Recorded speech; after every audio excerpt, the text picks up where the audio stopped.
L'année dernière, le rassemblement du 1er mai avait eu lieu sur les réseaux sociaux. Cette année, les manifestants ont pu réinvestir la rue. Ils étaient plus de 200 à défiler. Aujourd'hui, c'est la journée des travailleuses et des travailleurs et non pas la fête du travail. Ça, j'insiste, c'est vraiment la journée des travailleuses et des travailleurs.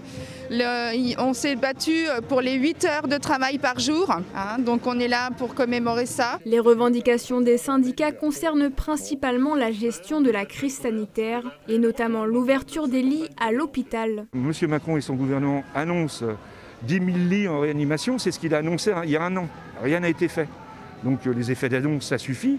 La revendication aujourd'hui, c'est de mettre plus de personnel dans les hôpitaux et plus de lits dans les hôpitaux et dans les services de réanimation. L'hôpital est complet tous les hivers et donc la moindre perturbation, à ce moment-là, tout explose. Autre revendication liée à la crise sanitaire, la vaccination pour tous. Que les brevets soient levés sur les vaccins et que le vaccin soit accessible à l'ensemble des salariés en France, mais aussi dans le monde. Une crise épidémique comme celle-là, on peut la tarir dans un pays, mais si on n'agit pas dans les autres pays, notamment les pays où les situations financières est nettement moins bonne, je veux dire, l'épidémie, elle va revenir. En tête de cortège, le collectif Art en Résistance.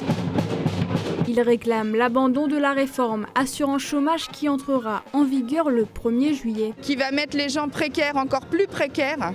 Un petit exemple, quelqu'un qui touche actuellement 900 et quelques euros va en toucher plus que 600 et quelques.